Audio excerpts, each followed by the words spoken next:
Good morning / evening to everyone, I guess. Yeah, I guess. So welcome to those that are tuning in. We're going to have Bem assisting us in just a moment. He's coming on as a panelist. Bem is actually helping us a lot with the SEO, so search engine optimization, for a number of campaigns and different things going on across not just for the general conference itself, but Adventist World Radio and other partners as well. So this is really awesome. I think, Ace, you're actually a lot more aware of what goes on with your team. So do you want to share with us who Bem is, what he kind of does, and where this webinar training, like why did we decide essentially to run a training like this? Okay, good morning, everyone. Good evening to some part of the world. By the way, I'm Ace, the task manager here in the Philippines. With me is Bim, our SEO team leader. Bim is doing a great job for us in terms of SEO. So he will be facilitating the training for us today. Bim? All right. Bem has 2 devices, so I'm adding him as 2 panelists. There we go. He's going to screen share with one and then talk through the other. That's just what he said with me. Okay. Hi, everyone. Are you hearing me? I can hear you, yeah. Yeah. Okay. Loud and clear. Thanks for coming and attending this webinar. Should I be starting right now, Ruth? Is it a go? Yeah, let's get started. Let's just start with a word of prayer. That's exactly right. Okay. Okay. All right, let's pray. Almighty God, our Father, we praise and thank you for this day. You have given us another opportunity to appreciate life and to fulfill our mission as your instruments of peace and progress. Please pardon us for our shortcomings. Help us to admit our impurities, and may we learn to pattern our lives through your Son's example. Father, bless all our endeavors, especially today's training. Guide us in our discussions, enlighten our minds in every decision that we make. Give us your grace that we may effectively do our parts as your servant. Bless our plans, projects, and programs so that we may achieve our objectives. For your greater glory, all this we ask in Jesus' name. Amen. Amen. So we have a number of attendees joining us. I can see the number keeps on coming up and up and up, which means that this is a really fascinating topic, and a lot of people are interested to know what SEO is and how it can kind of be the game changer, and how you sharing about God and you sharing about your testimony and how he's touching your life, and whether it be through a really clear ministry or whether it be through just a business that you have and you want to touch people's lives through how you serve them in your business. Bem is going to be assisting with the webinar today. I myself am currently moving house, so I'll be here listening in, and I'll be adding in some questions as well as I go. But today, this is all Bem. So Bem, do you want to take it away for us and share with us what we're going to be learning today? Sure. Thank you, Ruth. Thank you for the kind introduction. And hello, everyone. My real name is actually Fernan. You're seeing me on the screen as Bem Orchestrator. That's my business production name. I've been a music producer for more or less 2 decades, doing film scoring and the usual recording stuff for radio and film. But I've come across SEO because one day it hit me. I just got tired sharing things on Facebook, annoying my friends. Hey, I have a new music video out there. I have a new article. Please like and subscribe. I went from a producer, a composer, to the annoying friend online. Okay, you have one. Everyone has one. You don't want to be that kind of friend on Facebook where you just flood the news feeds of your friend. That's why I went ahead and learned SEO, And yeah, it did a trick. It helped me. It got my everything I publish online, especially my music for my personal music website, just got views. I just publish and do the usual SEO stuff, and people keep reading and resharing my stuff. So I hope this happens to you. We are going to be discussing the fundamentals. There are SEO can be divided into different categories, like the technical SEO, the on-page SEO, content SEO, and the off-page SEO. Okay, there are more to it, but for this webinar, we will be discussing more about content SEO, the best practices on how to write content so that it actually ranks, and more importantly, it engages, because you don't want to rank something that people will just pass by because it doesn't offer value. So I'm going to be sharing my screen right now, and let's start. Okay. Yep. If you have any questions, just like my previous and other webinars, if you do have a question, please don't wait for me to finish. Just butt in, and I'd be really glad to take you on. Okay.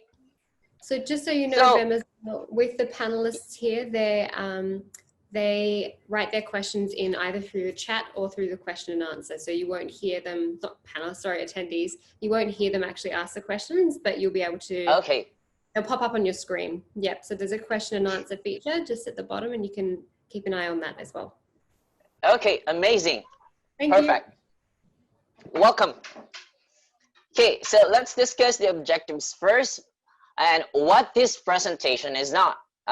Maybe you come here thinking, hey, I'm going to be ranking my personal stuff, my business, or my part of the ministry. Yes, we will be doing that, but I want to set some rules and some explanations so your expectations are right and fit for this webinar. One, I hope for you to be able to write content that actually ranks and engage. And just to be clear, I am not going to teach you how to write for this webinar. That's all on you. You're already amazing at what you do and what you write.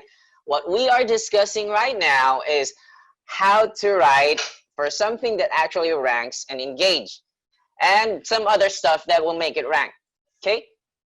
Next, you may be the chief editor of the biggest paper or publishing company in your area, but Google and other search engines don't care. You write by their rules.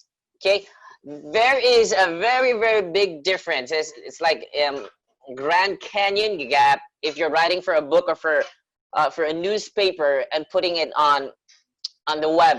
Web content is so it's way different. So like I said, you don't have to learn how to write. If you write in such a way that it's for an editorial or a magazine, well, you can translate that into web content by just following some of the rules I'll be sharing. So you don't have to worry about that. And remember, the things you will learn here aren't hard rules. No, not at all. Call them as best practices to enhance your writing style, writing tone, and personality with a touch of SEO. Okay, even outside SEO, I tell my students, I teach a youth orchestra funded by our city. There are some best practices, but everything we teach them, this also applies to SEO, are permanent. People will always keep stacking knowledge over something they've learned and keep improving what we have learned today. Tomorrow, things are going to change. Not to mention, Google always changes its algorithm. Way back before, people can easily rank a page or a content by spamming keywords into the content. Let's say you're writing for how to cook an egg. That's your keyword. So you just spam fit everything as much how to cook an egg on a single page, and you can rank. That's how Google was decades ago, but yeah, years ago. But Google and the Google engineers got smarter. They updated, I think it was the Penguin update, or yeah, I'm not sure, but there was an update that they did that penalizes all of the people who are abusing that. Okay, What is SEO? Sorry. Yeah, SEO, by the way. Sure. Let me get out of here. And I'm not going to be answering that based on a textbook and what it says. SEO stands for search engine optimization. Okay. If you search for this, guaranteed, I'm going to be zooming in. So you better, you get a good grip, not just by the definition of things. Okay. So guaranteed songwriting tips. If you are going to search that, you are going to see the searches with the results matching to your query. And I would like to tell you, everybody, that this website that's ranking here on the search engine is my website, and that's on a worldwide basis. Okay, that's what SEO does. And to make things more amazing and to put things on perspective, I just outranked 2,180,000 other websites for this keyword alone. I'm on rank 1. Okay.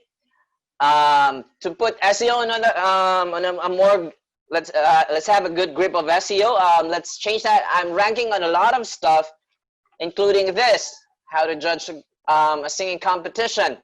Now I have. Let's see if I'm ranking first.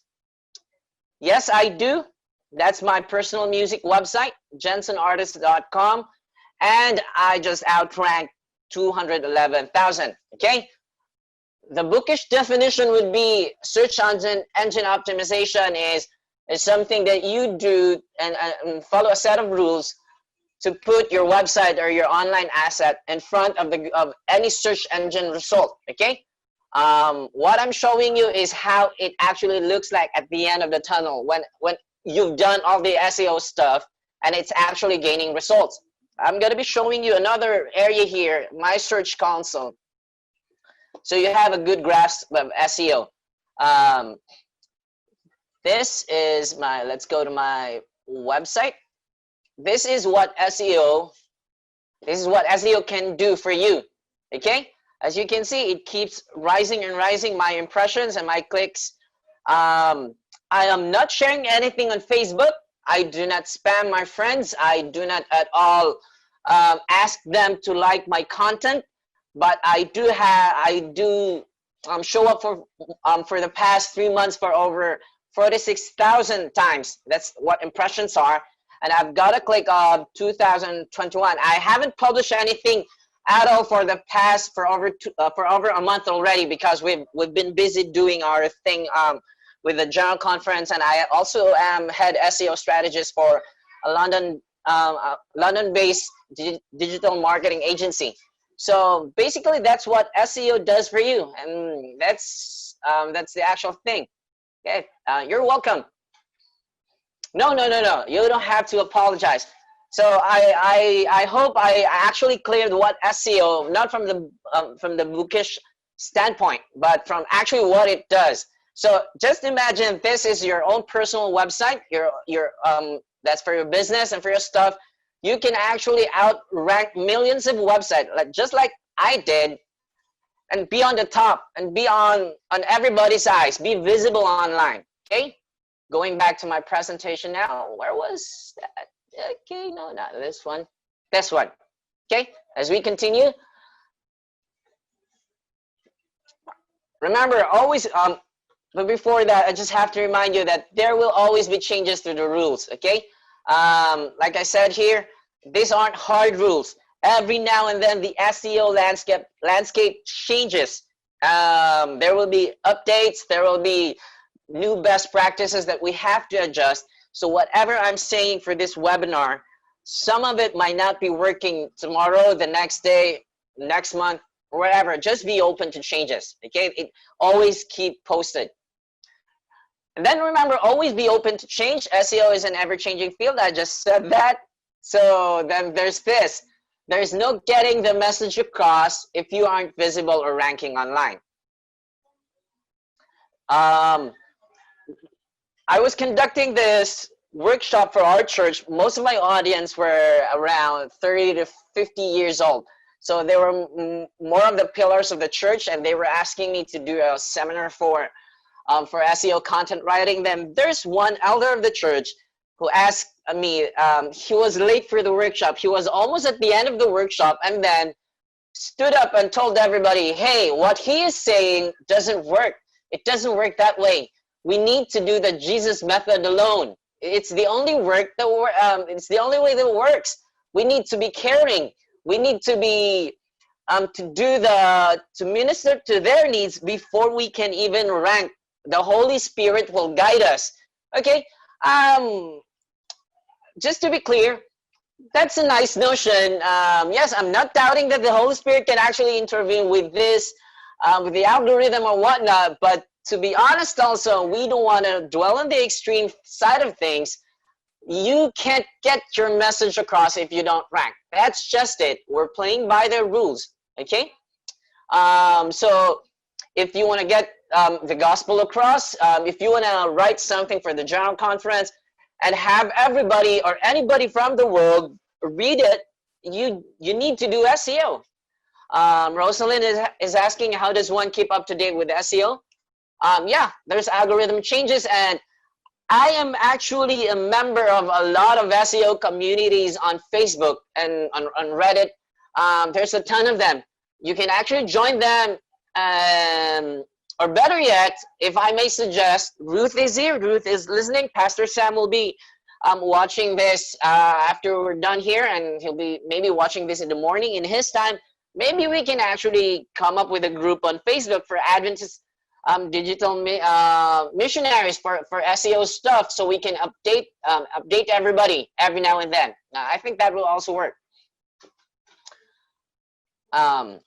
Next, yeah, thanks, Ruth. So let's begin.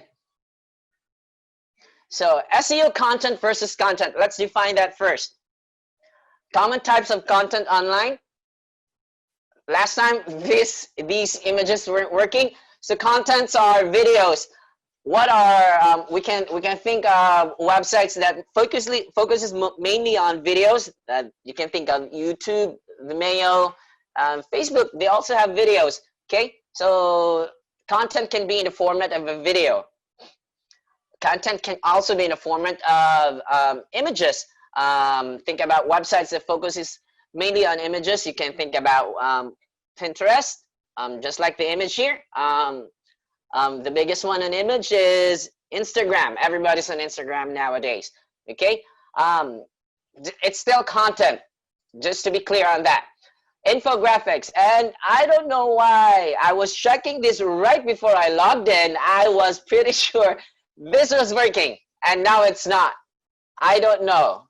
Canva should be doing something with their presentation services, because so if you don't know what's an infographic, you just type an infographic in Google. It looks like an image with so much information, but it's been designed into something that's easy for the eyes. Graphics, you have graphics for it. That's how an infographic is. For those who aren't really familiar with what's an infographic, let's just explain it so that everybody can have a good grasp of the concept of what an infographic is. Just like for this one, here's a pie chart. Overall, half of Canadians participated in creative activities. You can actually make a pie chart of how many baptisms your church had for the past 3 months, and then do a pie chart rather than writing a wall of text online and then sharing it to everyone. Hey, we did this and that. No, that's less engaging. This one is more engaging. You can actually write create an infographic of how many people engage in your website online and your content, and then maybe create differences in gender and make like this percentage of how many are women and how many are men who are engaging in your content. Because basically that's how an infographic works. So just for everybody's information. Now going back, let me just keep checking. I'll just continue on. I'll be going back to the queries. I'll save it up for later. Where was that? There you go. Sorry about that. That's an infographic. Oh, thanks. Thanks for there's Sir Ace giving a definition of an infographic. Now, audio is also a form of content. We're doing a podcast right now with Catherine from India. It's a general conference sponsored project. It mainly focuses on audio or podcast. So your content can also be audio. Next, content can also be, this is the most common of it all, of them all.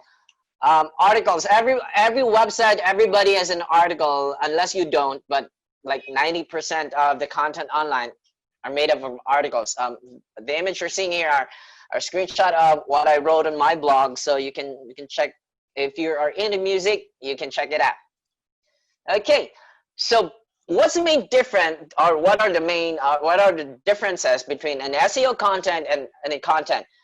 An SEO content is keyword targeted. We will be getting on it in a few while. And it's also well structured. I don't know how you're writing. I'll be giving you some. Somebody from church actually came to me. He's a doctor, he's a surgeon, and asked me, Bem, if I start to write, I stare on the screen for hours at times. When I'm lucky, within a few minutes, I can write something. How do I get around it? I'll be sharing you stuff to avoid that, especially for writer's block. Usually I don't write, I assemble. I'll be showing you how to do that in a while. So SEO content is also a linkable asset. What do I mean by that? People actually link to a good content online. SEO has a department we call the off-page SEO, which is the hardest part of SEO, but it's also the biggest ranking factor. Okay. Let's see, Adventist.org. Let's have that loaded. Yeah. While that's loading, consider also search intent. We will be discussing search intent maybe sometime, but if I'm gonna be running through it like really quick, search intent or commercial intent. The reason behind the search query, commercial intent like transactional intent. I forgot. Transactional intent can be best laptop to buy. That's transactional intent. Informational intent can be how to buy a house. That's a good one. Ruth is moving houses right now. You can also have navigational. Navigational intent is when the person already knows the brand, knows the website, but doesn't know how to get there.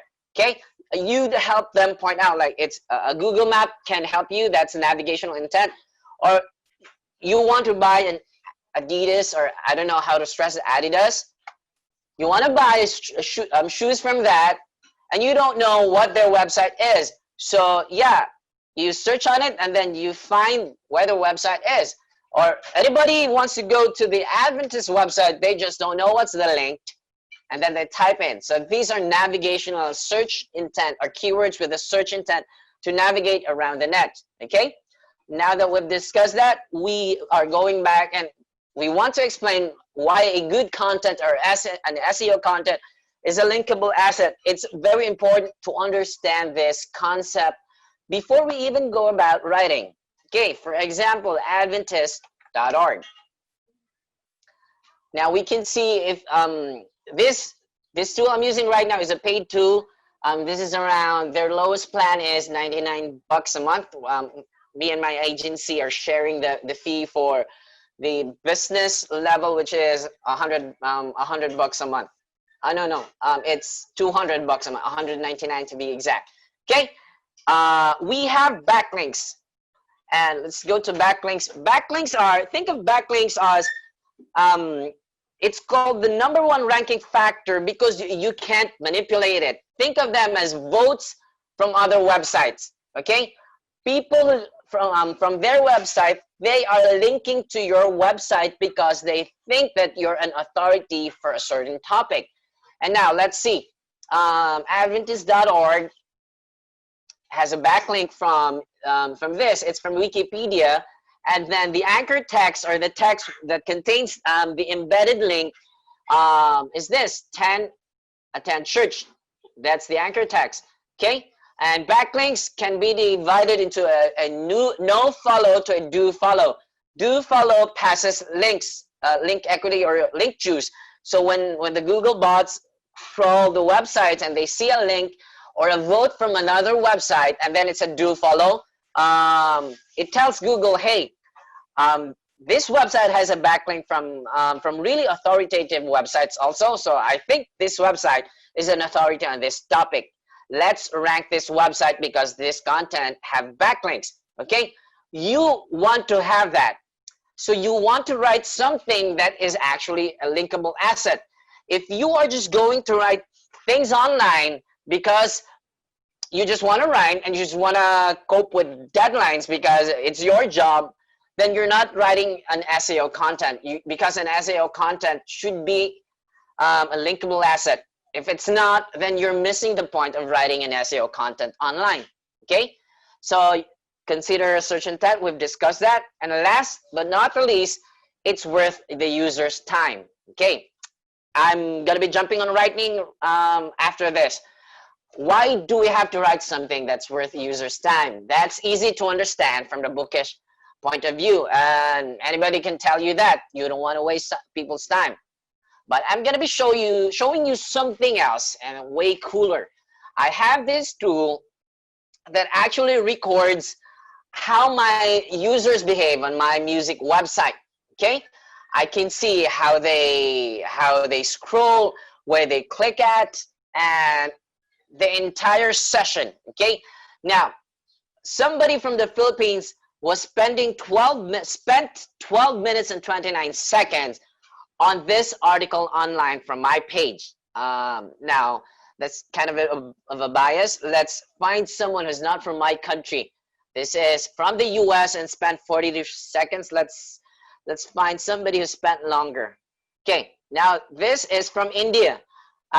This Indian guy spent 4 minutes on my on the same content that's performing well. I wrote that content, and that content is also ranking worldwide for the first place over against millions of websites.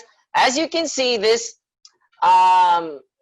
this user is actually using a mobile device. I'm skipping pauses so we don't actually spend 4 minutes. So it's moving fast forward. Yeah, as you can see, this is how one of my user, this specific user, is behaving in my website. And me as the writer, I can fully understand that this guy is actually spending time and consuming what I write. So it's basically safe to say that I am not wasting his time. My content is actually worth this guy's time. I do not know who he is personally, but I'm actually tracking what he's doing on my website. He's actually scrolling up and down and consuming my content. Okay, yeah, let me check if somebody just another amazing thing that, don't worry, I'll be getting to writing. Just one more thing. I want to show you one last thing. Let's look at my old homepage. I haven't updated this yet. This is my old homepage design, but this is the heat map. What a heat map tells me is that the redder the color is, the more engagement it gets. Okay, so my songwriting article are really getting those engagement that I want. Also my blog and my music production tips.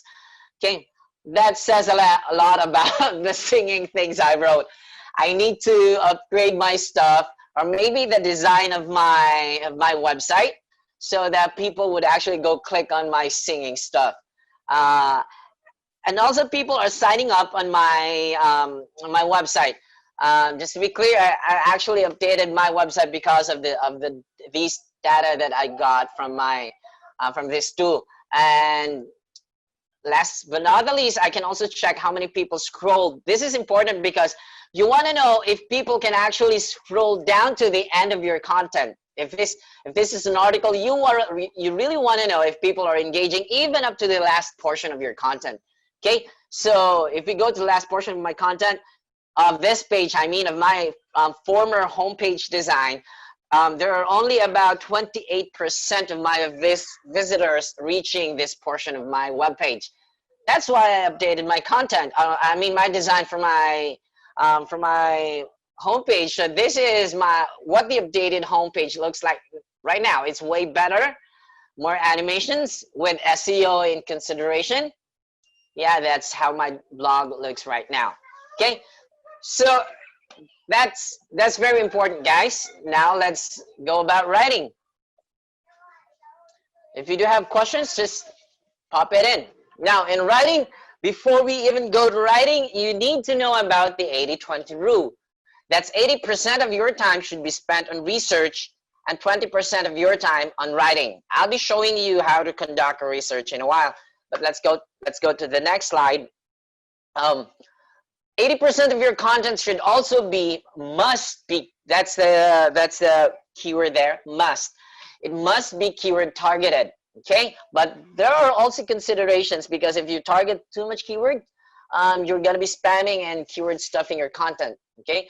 20% of your content can something be creative.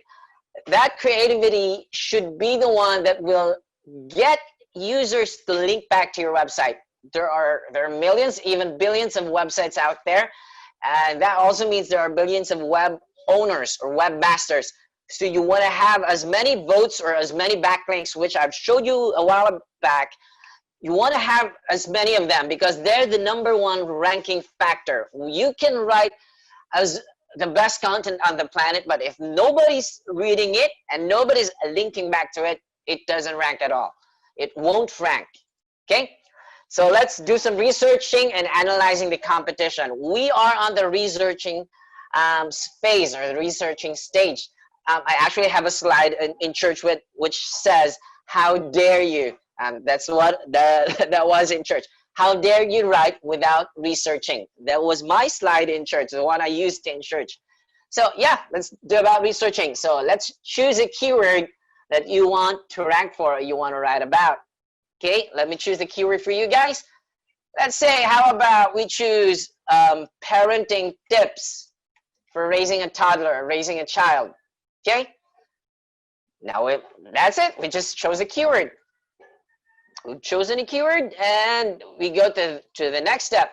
Check the SERP. The SERP stands for Search Engine Results Page, and find out what websites or contents are ranking. Okay, somebody popped a question. Let me check. Yeah, I agree with you, Scott. 1000%. So check the SERP and find out what websites or content are ranking. Now, most people or most writers don't do this. When their boss, when their employers, and even within, I should mention this, but hopefully you take it with a grain of salt. No offense. Even in our team, Team Philippines, I can't speak for the other teams, but in the Team Philippines, just my observation, when we provide them the SEO on the Monday board, they just went ahead and ranked. And write. So that's why we called for a meeting like this one, and I told them how to do research on Google. So now you are going to take a look at what things are actually ranking. Okay, so you want to write an article about parenting tips for raising a child. So let's see, zoom out a bit. 50 easy ways to be a fantastic parent. Top 10, top 11. Yeah, yep. Okay. Just another tip, if you want to go beyond 10, you can actually go to the settings, regardless of whatever browser you are using, and then just drag it up to 100 if you want to have more than 10 results in a page. I just want to say that. Now, can anybody, if anybody from the panel or anybody from the audience, right, just do the chat. Can anybody say something about these results you are seeing? If I'm going to think of a way to interpret the data or the data I am actually seeing here, what do you think? What do you think? How should I approach this? Where should I be going next before writing? Yeah, that's a search engine results page. Anybody from the panelists? Scott, maybe? How would you interpret these results in relation to my research? I would love to hear somebody pitch in. I'll be silent for a few seconds and would wait for somebody. But if nobody talks, then I'm moving. So the silence starts right now.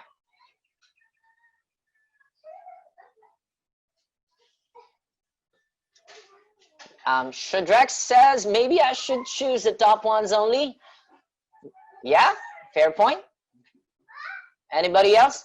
Oh, Scott, the question is, now that I have chosen the topic or the keyword that I want to write for, I use Google to search for the results. Now I'm looking at the results. We are all looking at the results. And then how would you interpret these results so that I can create a strategy? Scott says, I would examine the content of the top 3 podium positions. Good, that's actually correct. And Cleone says, if the mother works, how would she make the most of her time with the child? Is that a question, or could you clarify that further, Cleone? I'd appreciate that. Based on who puts out the info, Alicia? It's a question. So if the mother works, how would she make the most of her time with the child? I don't know how to answer that. I have 2 things in mind. If that's a question, is it a question for a research, for doing a research, or you're actually asking me to answer that as a parent? So I really don't know how to do that. Another thing is they speak with question answer intent, so they use like that. Yeah, this is a good one from Scott. Another thing, there is, if they speak question answer intent, so they use things like top 5, top 10 reasons, etc. Yeah, guys, you're all amazing. I'll be going back to those questions. There's a flood of questions already, so all of what you said are correct. So I think we should be also distributing all of the data from the group chat after this webinar. But here's my take on this stuff. I look at it and see what are the ranking, the top ranking results based on format first before content. Okay, it really matters that you think about the format before the content, because it will save you a lot of time and a lot of headaches. As you can see, most of them first are blogs. Okay, the search intent behind this keyword are parents just looking for things that can actually help them become a better parent. And now, aside from the fact that these results are blogs, they're also formatted in a way that they are actually a list of things that parents can do. Some results are not lists. Some results are actually just random things, or maybe an editorial of a single thing expounded into many things. But for this specific thing that we are searching, you can see that this is the majority of the things that showing up in Google are a list of things to be a good parent. Now, to me as a writer, that says a lot of things. I am also going to write a list, but it's 10 times or 10x better than what are already showing here. Okay, that's one way of looking at the search results.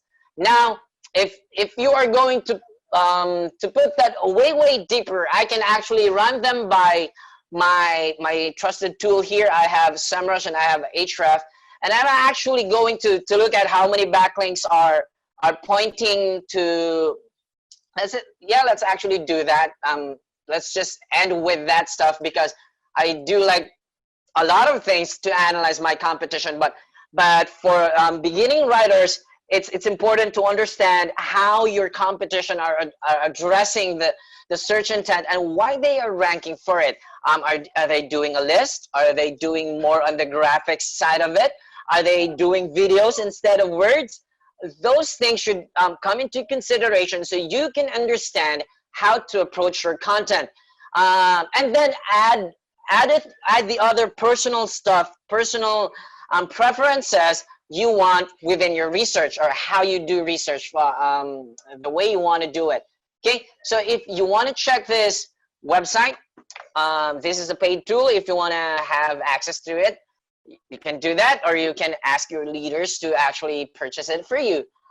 Yeah, this website is actually, this specific web page, it's already ranking because it obviously has this out of 100. It's even higher than the Adventist.org. Adventist.org is actually right about 80 to 81 over 100. This website is having 87, but it has this much backlinks.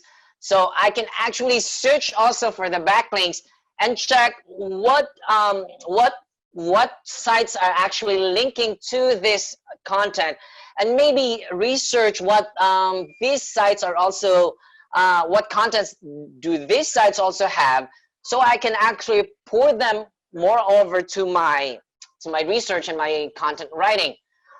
That's it. That's mainly it for now. We can actually dig more, but I just want to end right there.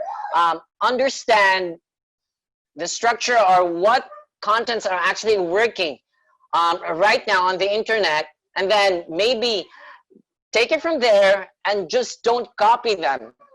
Make it twice or even 10 times better than what is already ranking on the internet. Now let's continue. I'll be going to the questions in a while.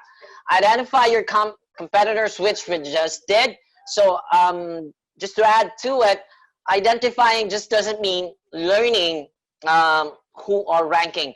You need to know, for example, let me open another tab for this tool. You need to know if it's worth your time writing for that parenting tips for raising. You need to know if it's worth the time chasing. This is too long. Let's just do parenting tips. For example, this tool actually tells me who are my competition, how strong they are, and if I can even outrank them and actually spend time and resources for this actual content. So just right off the bat, I can see somebody or this website with no actual backlinks, no referring domains. That to me tells that I have a shot for the keyword parenting tips. I have a shot to rank at the top 10. This one is in the United Kingdom. That changes if you change from location to location. But the thing is, understand your competition. If you don't have access to this, work with your SEO department. Ask them, hey, if I move forward for this content, should I write and not waste my time on this? Parenting tips. This is a good concept. Also, content for any Adventists with that are interested for this content, because you can outrank these three. These three aren't really hard to outrank, but you should also check the domain rating of the website. A website with really high domain ratings can actually get away with a lot of things, including having no backlinks and no referring domains, because simply because of the fact that they are so strong and so authoritative on the internet that they can just go away with it. So it's important. The bottom line is important to know your competition, because you might have the best content on the planet, but if your website or your YouTube channel doesn't have any authority for the meantime, I strongly recommend you don't go chase those topics yet. Okay, for now, you first have to build authority. Go for other topics or other contents that can actually benefit you. So analyze their headlines. Okay, so if you go analyze their headlines, parenting tips, you can actually check for what headlines are actually working. If you want to do headlines, you can go to this resource. Good thing I checked on this. You can actually check this resource, and when you're writing your headline, you can actually score something. Get for 60, a score of 60 and above. For example, let's analyze this. I was doing in ANN. Yeah, this one scores 66. Sometimes I score green, but don't go below 60. Also, these are just tools. Don't let the tools do the SEO for you or do the writing for you. Tools are just there to help you create the decision and get you doing better strategies. No, don't make the tool create the decision for you. Okay, just to be clear on that. Just to step a little back, I forgot to introduce this at the opening part. I forgot about this. SEMrush actually has a keyword gap feature. Let's compare Adventist.org to the Jehovah's Witnesses and to the Mormons. These are the current keywords we are currently writing. This also relates to why we should be writing stuff and making them rank. Because for the keyword baptism, we are ranking 33rd. That's actually on the 3rd page of Google. Nobody even goes past, or rarely anybody goes past the 1st page. Okay, the Mormons are actually ranking on the 1st page for baptism. We Adventists aren't. Okay, these are a list of stuff we are actually not ranking, but it's a good thing we are ranking on some of them. That here is what is a prophet. We are ranking first for it, outranking the competition. But most of the important keywords like prophecy, meaning, Sabbath, even the 10 Commandments, we are being outranked by the competition. That's why we are doing this. We are doing digital evangelism. Remember, I said you can't get the message across if you aren't ranking. So we are training everybody to write content that actually ranks because we want to change these numbers. Okay, we want to be the church that actually dominates the internet on very, very important topics. Okay, now going back, you want to analyze the headlines of your competition. Okay, now that I've shown you that, analyzing the headlines of the competition, I really want to dive into it, but I do also have a separate workshop on writing. It even took me 2 workshops in church to finish just a topic on how to write a really captivating headline. Because aside from that free tool that I showed you, we in the agency, we actually have a tool. Maybe next time I'll show it. We actually have a tool where we do A/B testing for headlines. For a single article or for a single web page, our agency, my digital marketing agency in London, actually has, we're actually A/B testing different titles and then run them for like 14 days to a month and then get the results, and whichever of the 3 titles or 3 to 5 titles we created, the best of them that outranks all of the other titles gets to be the permanent title, and that's a paid tool. You really can't finish analyzing the headlines for this webinar alone. Okay, we can actually set another webinar for that if you guys want it. Okay, analyze the content of the structure. That is the content structure. We will. I'm gonna be doing another set of workshop for that. There's just too many things to discuss. For now, let's just scratch the surface. So get an average word count. This is really, really important because the way I do SEO, I just don't throw words. For example, let's go Google something else. Word counter, website word counter. I forgot this is a navigational intent. I know there's a website that actually counts the keywords for the words for free, but I forgot. So I'm using a navigational intent keyword. Okay, so free word counter. Yep, this one. Now let's actually get the link and loading, and see how many words. And where was that? This isn't the one. Let me be patient for me for a while. Wordcounter.net. No, not that one. Free word counter. They're the same. Word counter. Anybody knows that word counter? Yeah.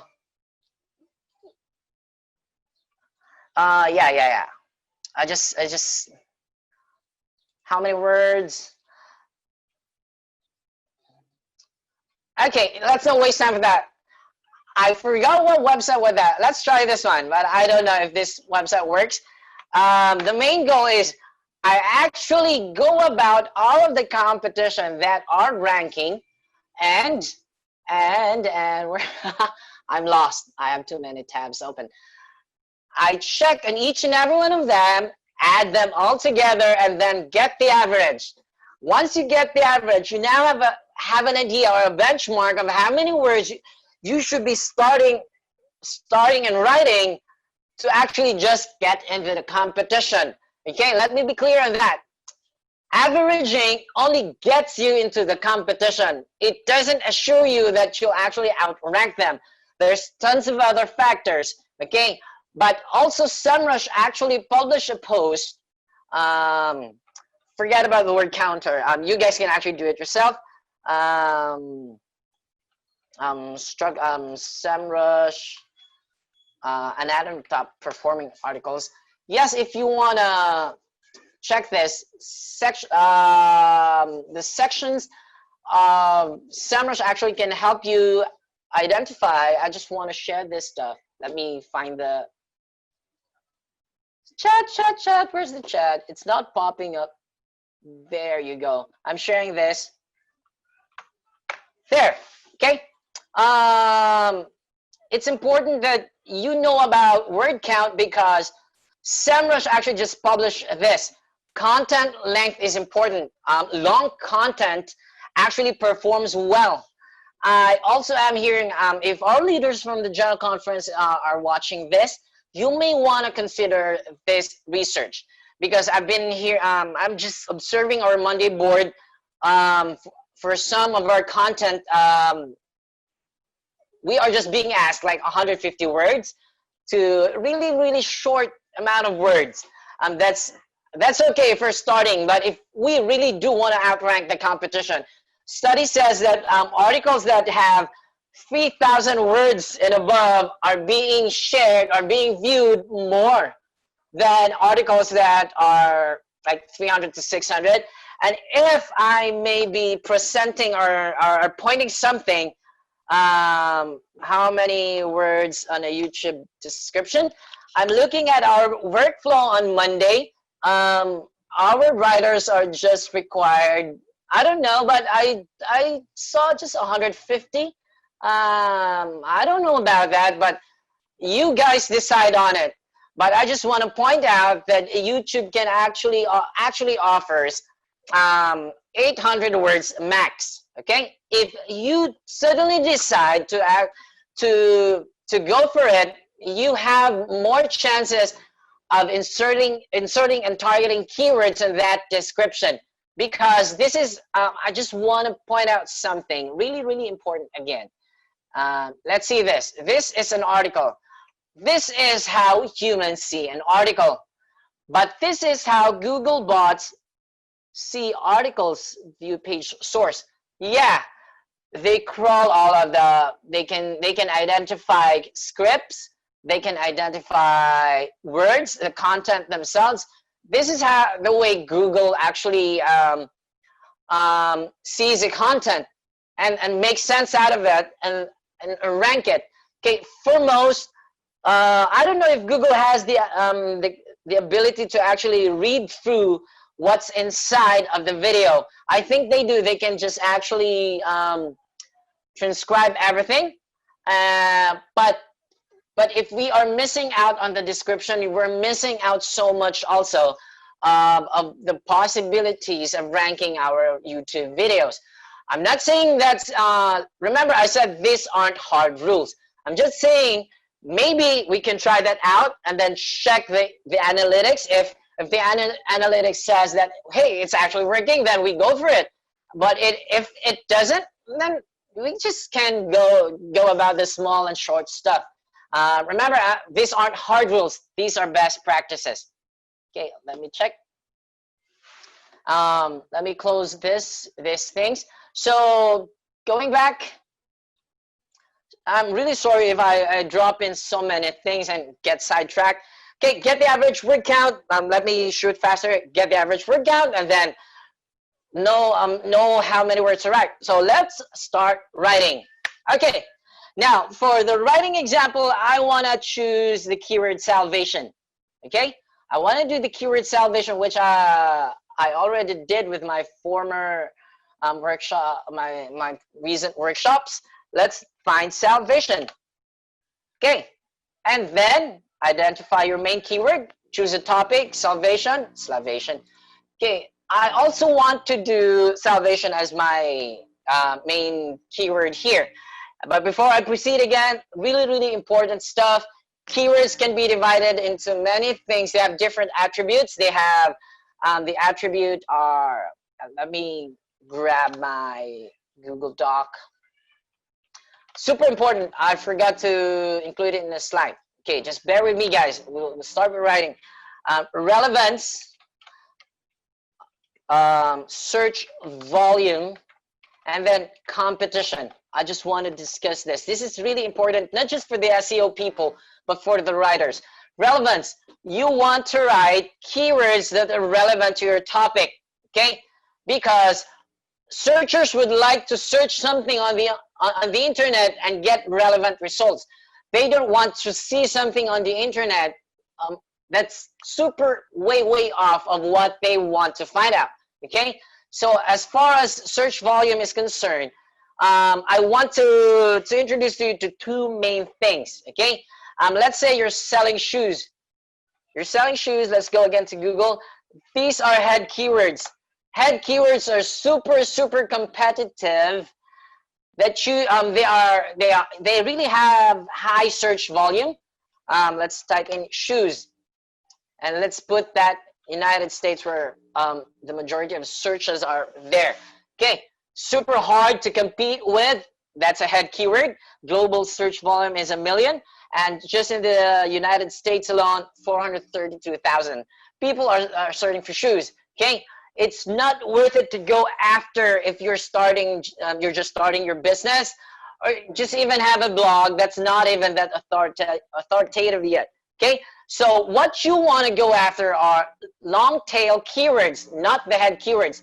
Long tail keywords are shoes for girls at a cheap price. I don't know why it's there. I'm not searching for it, and I'm in an awkward position right now. Okay, so shoes, yeah, let's see it. Shoes for girls. That's a long tail keyword. Now you see that it's way easier than the shoes itself. You have lower search volume, but still that's enough traffic to actually get you going. And in the United States alone, you have 4,700 searches for this long tail keyword. The longer and the more specific you write, the easier it gets, the easier the competition is, and also the lesser the search volume. Let's do red shoes for girls. Now this is really easy. Do not believe that if it's no data at all, it doesn't mean people aren't searching for it. It only means that these tools and Google doesn't have or don't have the data for it as of the moment. Okay, there is no way that these tools can actually get all of the searches out there.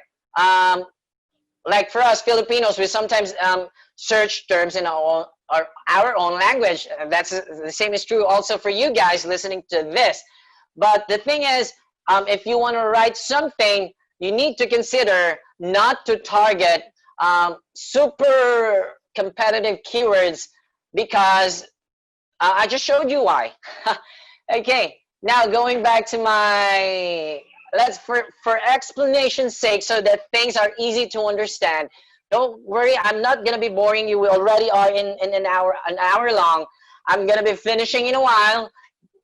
This is the last part, showing you how I actually structure and write content, SEO targeted content. Okay, so salvation is our main keyword, and let's look at the results. Let me just check what my next slide says. Now you place your URL in your keyword.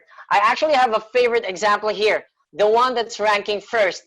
What is salvation? This is from Crosswalk. let's check if their keyword is on the URL.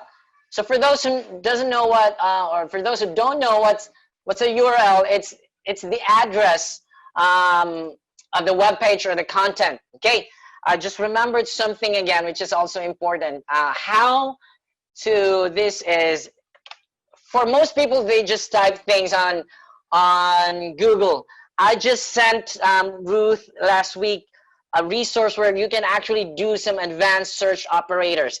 Okay, type in URL colon. What this do is it actually give you results with a keyword in the URL. It only gives you results that have URL and the keyword that you want to find. For example, salvation. Okay, let's compare. Let's see. You have salvation here. I can see that. I'm going to zoom in.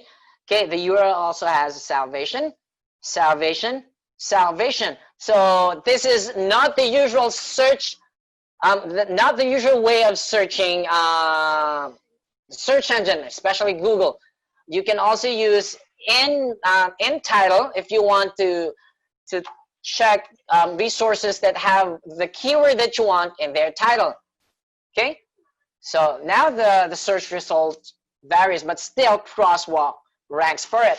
Okay, and you can actually combine it in URL salvation, in title salvation.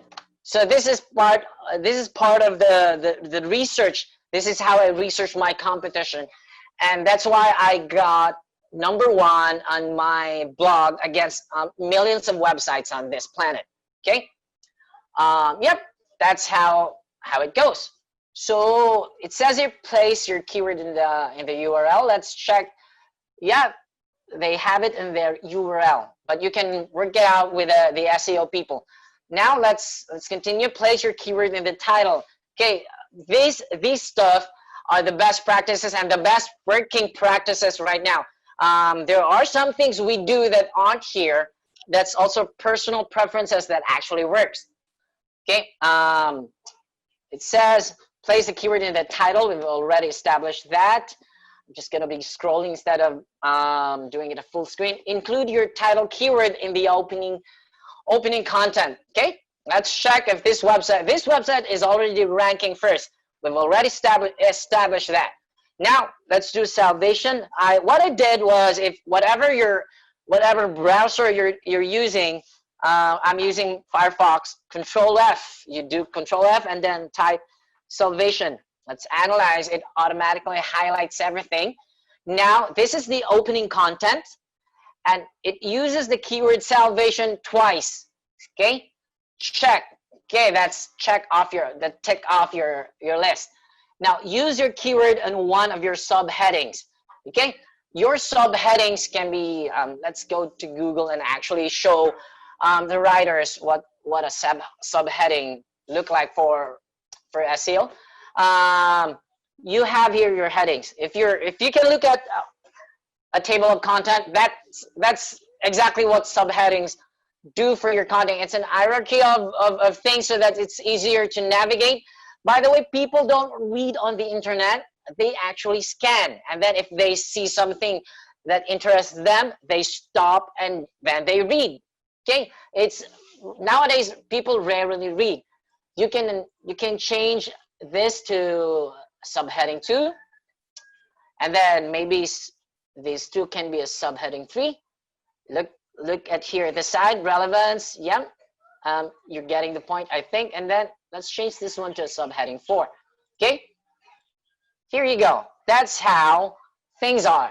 Relevance, search, volume, competition. Now, if you're going to do subheadings break your content so that it's easier to read them. Now, subheading contains the keyword salvation, so that's already a check. It's important that you have at least one. Okay, now distribute your content or your keyword in the body of your content naturally. I went ahead and copy pasted this content on this tool. This tool is called Copyright Me. This is a paid tool. It says here, good, there are no keyword stuffing, because keyword stuffing is overuse of a certain keyword, of a certain word in your text. It can lead to a low ranking position in your page in Google and other search engine. So if we are going to click on that, you can see how many salvations that this guy used for the entire content. This content is 1,733 words long. You may say, hey, that's too many, but actually that's only 1.52% of the actual length of your content. Okay, a word of warning: if you are going to write, like in our agency, we have some projects for our client that actually is about 7,000 to 13,000 words long. You don't want to do this style of counting because you will end up keyword stuffing your content. Okay, this works for maybe around 1,500 to 2,000, the mid number length. Okay, that can work. But if you have, let me show you why. Because if you have 13,000 words, I don't know why this isn't working. Number lock, 13,000 words, and then let's say you also do 1,052. That's a times 0.01%. You already wrote or mentioned your keyword 130 times. That's just way too much mention of a keyword for long form content. Okay, so use your instinct. I'll be getting to another stuff eventually to augment this, but the point is, if you're going to use the keyword, the main keyword in your body, don't overdo it. Okay, use I'm stuttering right now.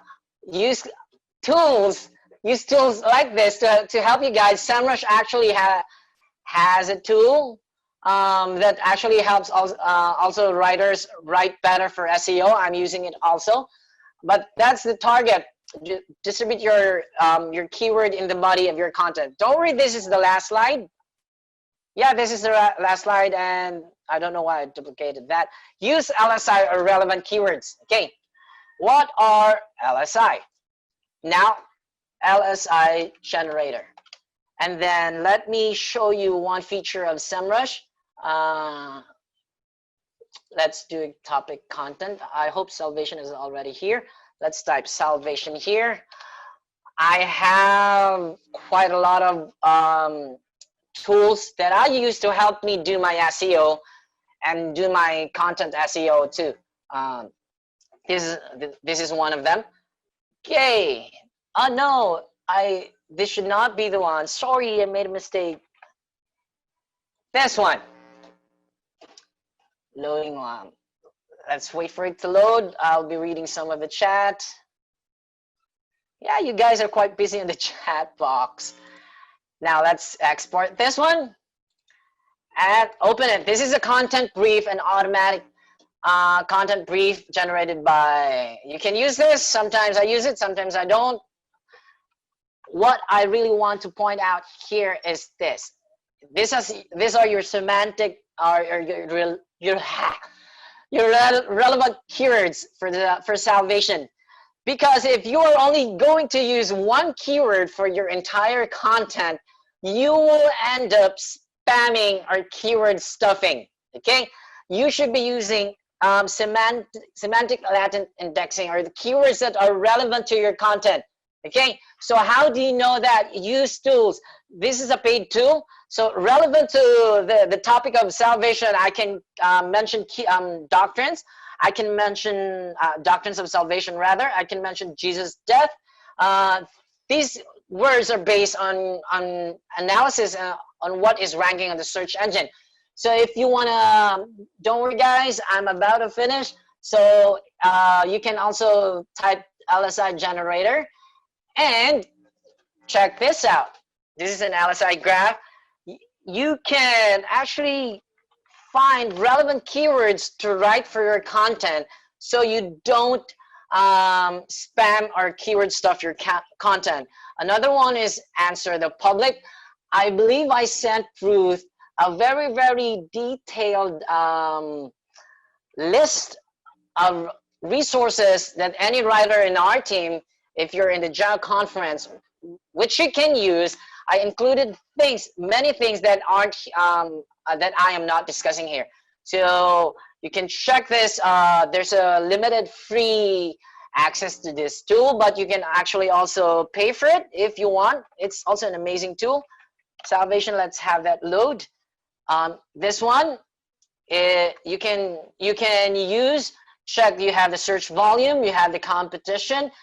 You need to use them for your content. Now, at the end of my this webinar, I said that I don't write. I said I got that. I didn't say that. I just retold that because the guy who said that is this guy, which I actually forgot what's his. I like this guy a lot. Brian Dean. He says, and I agree. I also got a paid. Actually, I have some of his stuff. He says the best content out there aren't written; they are assembled, and I'll show you why.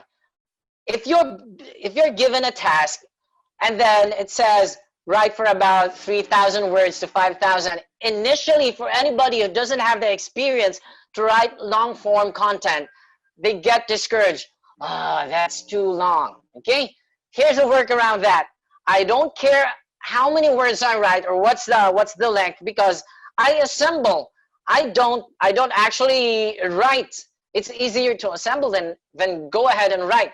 For example, 100 ways, 100 interesting facts about salvation that you do not know. Okay, now the title itself, I already have some experience writing titles, so I can come up with titles that actually engage my that can actually intrigue my readers. So you guys need to practice on your titles also. We can actually do, if I'm going back and see this webinar, I think I said the word actually more than I should be saying.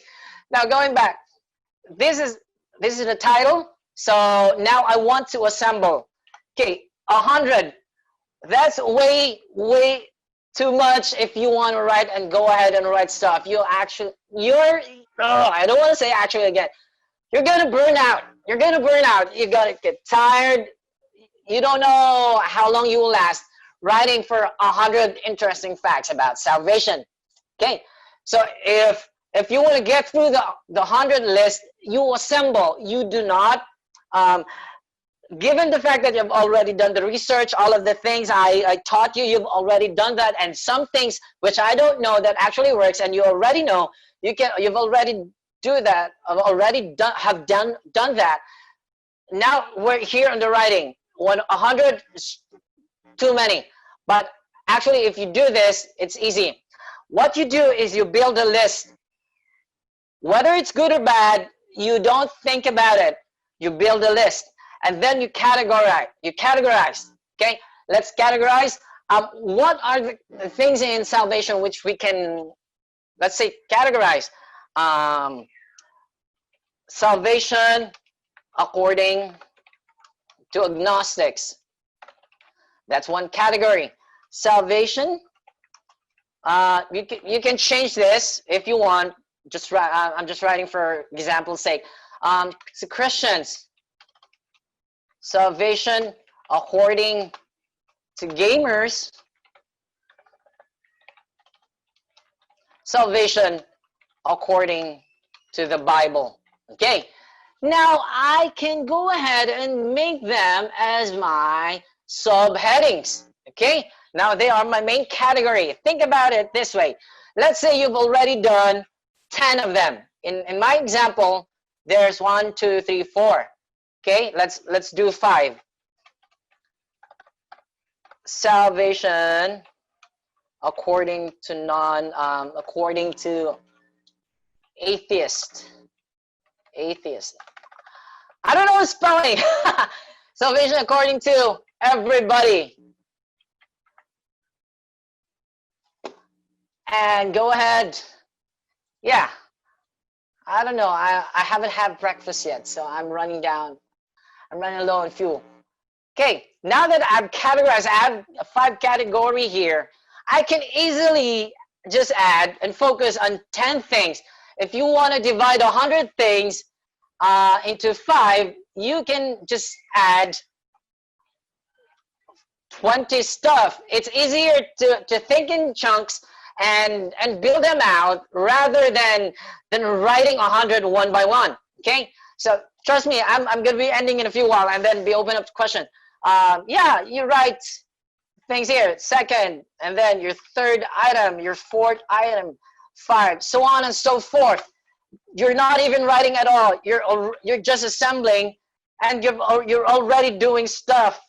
You're already actually building content. And it's easier than sitting on your laptop for hours thinking about the deadline and the massive number of words you've been given to write. This way, it's so much easier. Okay, I think you're getting the picture now. And then let's have an example so I can actually show you guys what happens here. Agnostics, salvation. I'm just going to be spitting out words I don't know. And topic, salvation is nothing. Salvation is something. Salvation is hungry because I'm hungry. I just want to write that.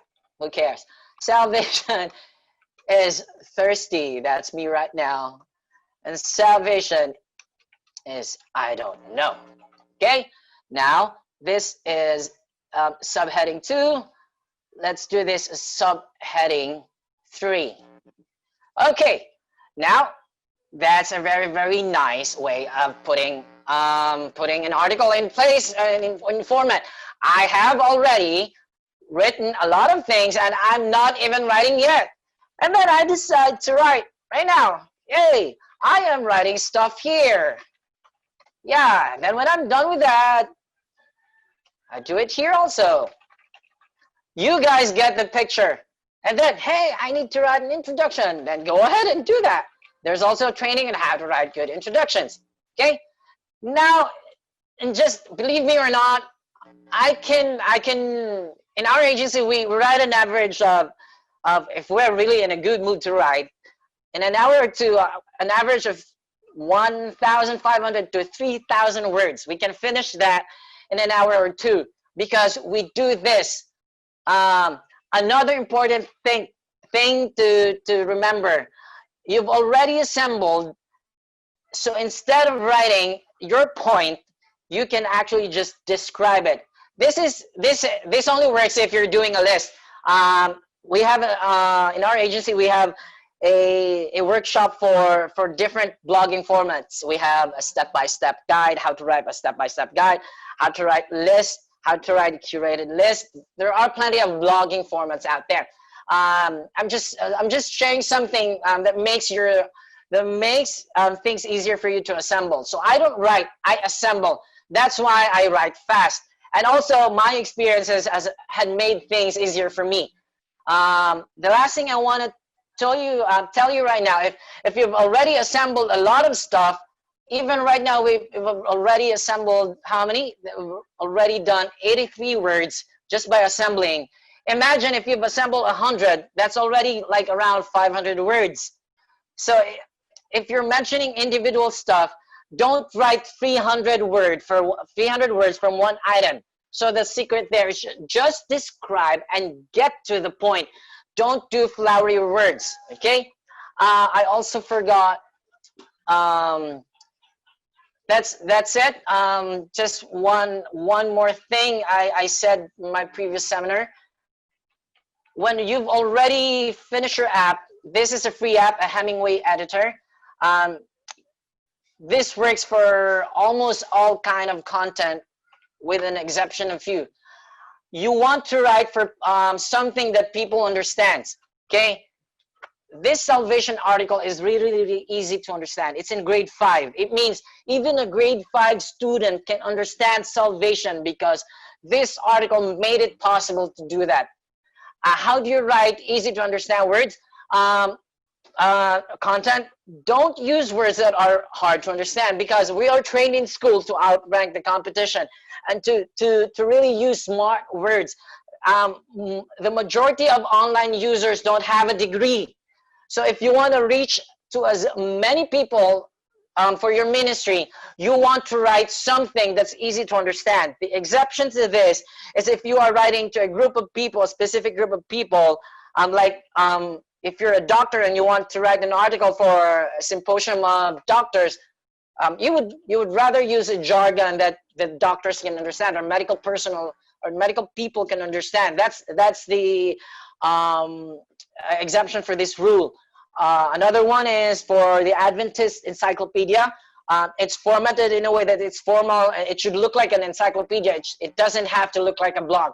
If you put the article from the Adventist encyclopedia here, it will have a very, very high grade. You leave it at that because it needs to look like an encyclopedia. But if you're writing for a blog, for a content, and even for a YouTube description, you want to reach to as many people as possible and have them and write something that's easy to understand. The fisherman in Asia needs to understand what you're writing. The welder back in Germany needs to understand. Anybody who doesn't have a degree or don't have a degree needs to grasp the concept of your content. Don't use big words. That's also true in marketing. Instead of writing close proximity, why don't just use the word near? Okay, that's how to use this tool. It also helps you helps you make your you have some guides here to improve your article. But then again, I want to remind you something. These tools are just assistants and guide. Don't lose yourself in these tools. Do not sacrifice your self identity in your writing, your tone of writing, your personality when you write. Do not sacrifice them. These are all just there to help you improve what you already have. These aren't hard rules. These are best practices. I think that's it for now. I'm going to be opening the floor for questions. I'm going to be checking the chat. Yeah, I think there's so many to back read. If you guys do have some questions for me, if anybody from the panelists would like to add something, I'd really be happy. I'm going to be stop share. I just did that. Anybody would like to, any feedback, anything? Because I'm done. Thank you for your time, guys.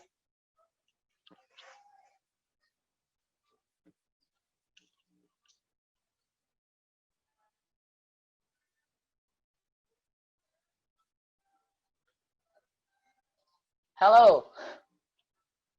Who's taking the floor right now? Sir Ace, Ruth, you there?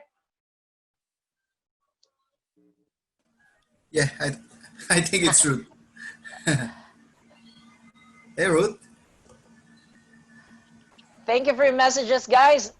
You are welcome. So I think there's no question. So let's end this. There's a question, sir. Sure. Cleanies asked, there's a question from Cleanies. So when you finish to build your text, do you know what you have just assembled? Yes, you do. You'll understand it. No, let me just show you an example. Instead of actually just rambling things that are hard to grasp, we wrote something for one of our, this is a small business in Miami. They're selling matcha. When we started with them, they were around the 8th to 10th in the Google search engine. Now they're showing up for keywords on the first page of the search engine. It took us right about 3 to 4 months to get to the front page. We wrote this 100 mind-blowing health benefits of matcha. We assembled it and then we wrote it. So this is how it looks for a finished product. We have some graphics. We've had underlined text. Yeah. The benefits of matcha, 100 potent search. There we inserted some tables. Yeah, we wrote some content that actually doesn't waste the time of any reader who lands on this page. Okay, and here's the amazing stuff. If we run a test here, this is mind-blowing. From page 8 to 10, let's search that. From page 8 to 10, I want to show you the benefits of, I told you guys about linking, building a link asset. This article alone is actually ranking for this much.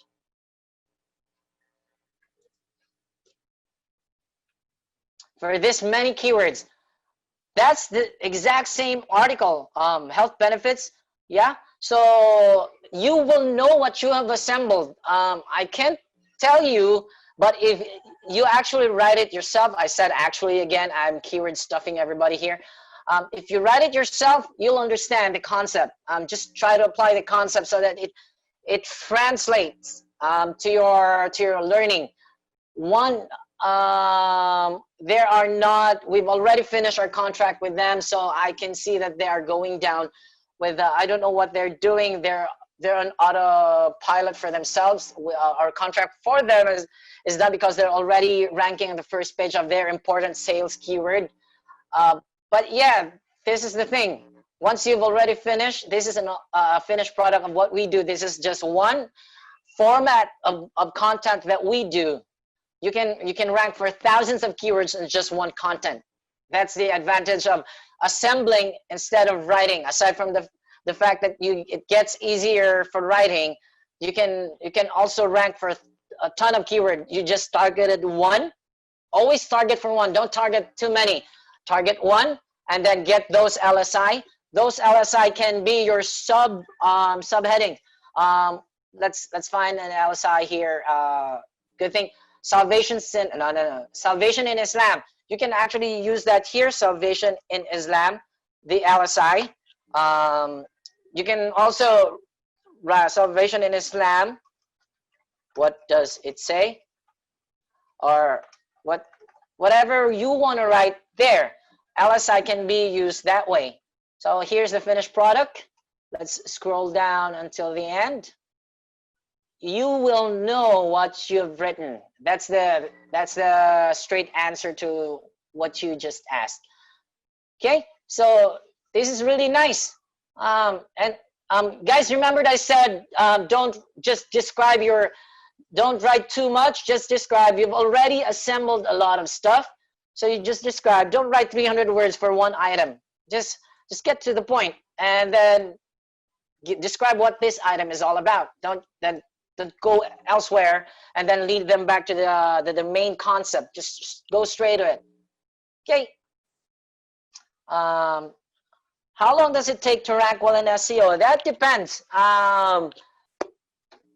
In our case, for client work, we lock in for a contract of 6 to 12 months. But in my personal experience, even in a month, I can already rank for some keywords with low competition. But the short answer for that is it depends. There are so many factors in play. The competition of the keyword that you are targeting, how many people are searching for it, so many stuff. So we are only we write in a contract of 6 to 12 months because it gives us enough time to deliver our promises to the client. Because if we say, hey, in a month we can already rank your website, yes and no. Maybe that can happen and maybe we can't, but we're putting ourselves in hot water or in dangerous water. So we lock